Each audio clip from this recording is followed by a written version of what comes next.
Hello, dear viewer, and thank you for joining me on day 23 of reading the Bible together. Today we are reading Genesis chapter 46 and 47 from the Old Testament, as well as Matthew chapter 14 verse 13 to 33 from the New Testament. Let's start. Genesis chapter 46. Jacob and his family go to Egypt. Jacob packed up all he had and went to Beersheba, where he offered sacrifices to the God of his father Isaac. God spoke to him in a vision at night and called, "Jacob, Jacob." "Yes, here I am," he answered. "I am God, the God of your father," he said. "Do not be afraid to go to Egypt. I will make your descendants a great nation there. I will go with you to Egypt, and I will bring your descendants back to this land. Joseph will be with you when you die." Jacob set out from Beersheba. His sons put him, their small children, and their wives in the wagons which the king of Egypt had sent. They took their livestock and the possessions they had acquired in Canaan and went to Egypt. Jacob took all his descendants with him, his sons, his grandsons, his daughters, and his granddaughters. The members of Jacob's family who went to Egypt with him were his oldest son Reuben, and Reuben's sons Hanoch, Palu, Hezron, and Carmi. Simeon and his sons Jemuel, Jamin, Ohad, Yachin, Zohar, and Shaul, the son of a Canaanite woman. Levi and his sons Gershon, Kohath, and Merari. Judah and his sons Shelah, Perez, and Zerah. Judah's other sons, and Onan, had died in Canaan. Perez's sons were Hezron and Hamul. Issachar and his sons, Tola, Pua, Yashub, and Shimron.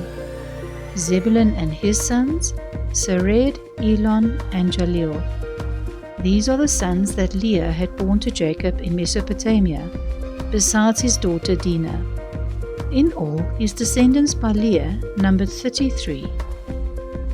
Gad and his sons, Zephon, Hagi, Shuni, Esbon, Eri, Arod, and Areli. Asher and his sons, Imnah, Ishva, Ishvi, Beriah, and their sister Sarah. Beriah's sons were Heber and Malchil. These 16 are the descendants of Jacob by Zilpah, the slave woman who Laban gave to his daughter Leah. Jacob's wife Rachel bore him 2 sons, Joseph and Benjamin. In Egypt, Joseph had 2 sons, Manasseh and Ephraim, by Asenath, the daughter of Potipherah, a priest in Heliopolis. Benjamin's sons were Bela, Becher, Ashbel, Gera, Naaman, Ehi, Rosh, Mupin, Upin, and Ard. These 14 are the descendants of Jacob by Rachel. Dan and his son Hushim. Naphtali and his sons Jazil, Guni, Jezer, and Shillem. These 7 are the descendants of Jacob by Bilhah, the slave woman whom Laban gave to his daughter Rachel. The total number of the direct descendants of Jacob who went to Egypt was 66, not including his sons' wives. 2 sons were born to Joseph in Egypt, bringing to 70 the total number of Jacob's family who went there. Jacob and his family in Egypt. Jacob sent Judah ahead to ask Joseph to meet them in Goshen. When they arrived, Joseph got in his chariot and went to Goshen to meet his father. When they met, Joseph threw his arms around his father's neck and cried for a long time. Jacob said to Joseph, "I am ready to die now that I have seen you and know that you are still alive."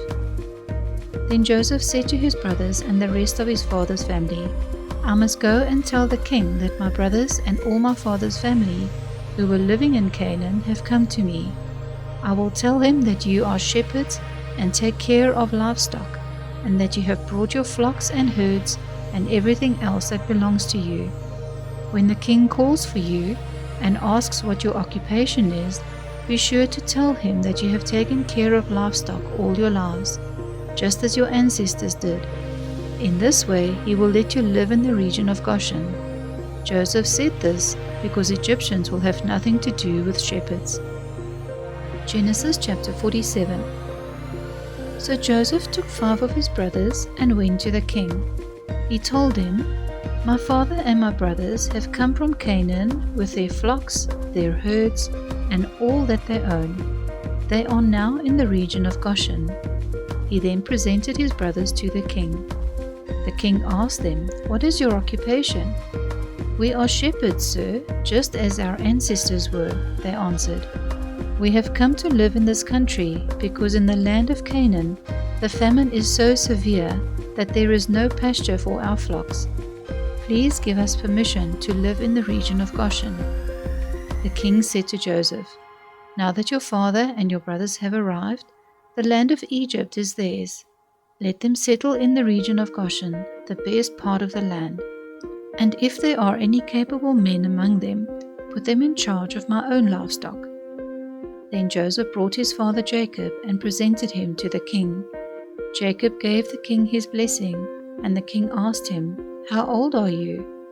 Jacob answered, "My life of wandering has lasted 130 years. Those years have been few and difficult, unlike the long years of my ancestors in their wanderings." Jacob gave the king a farewell blessing and left. Then Joseph settled his father and his brothers in Egypt, giving them property in the best of the land near the city of Ramesses, as the king had commanded.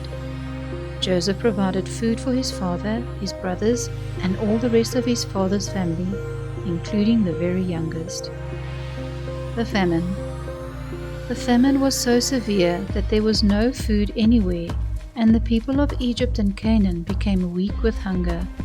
As they bought grain, Joseph collected all the money and took it to the palace.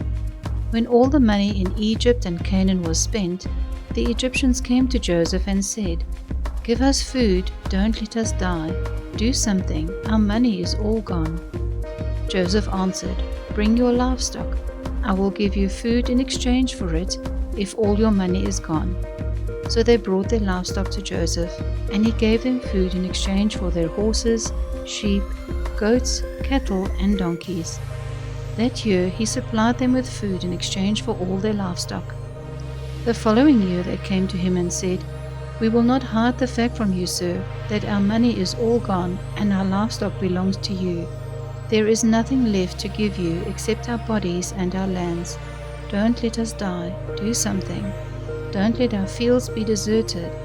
Buy us and our land in exchange for food. We will be the king's slaves, and he will own our land. Give us grain to keep us alive and seed so that we can plant our fields." Joseph bought all the land in Egypt for the king. Every Egyptian was forced to sell his land because the famine was so severe, and all the land became the king's property. Joseph made slaves of the people from one end of Egypt to the other. The only land he did not buy was the land that belonged to the priests. They did not have to sell their lands because the king gave them an allowance to live on. Joseph said to the people, "You see, I have now bought you and your lands for the king. Here is seed for you to sow in your fields. At the time of harvest you must give 1/5 to the king. You can use the rest for seed and for food for yourselves and your families." They answered, "You have saved our lives. You have been good to us, sir, and we will be the king's slaves." So Joseph made it a law for the land of Egypt that 1/5 of the harvest should belong to the king. This law still remains in force today. Only the lands of the priests did not become the king's property. Jacob's last request. The Israelites lived in Egypt in the region of Goshen, where they became rich and had many children. Jacob lived in Egypt 17 years until he was 147 years old. When the time drew near for him to die, he called for his son Joseph and said to him, "Place your hand between my thighs and make a solemn vow that you will not bury me in Egypt. I want to be buried where my fathers are. Carry me out of Egypt and bury me where they are buried." Joseph answered, "I will do as you say." Jacob said, "Make a vow that you will." Joseph made the vow, and Jacob gave thanks there on his bed. Please feel free to pause the video here for time to reflect on what we have read. Let's continue. Matthew chapter 14, verse 13 to 33. Jesus feeds 5,000. When Jesus heard the news about John, he left there in a boat and went to a lonely place by himself. The people heard about it, and so they left their towns and followed him by land.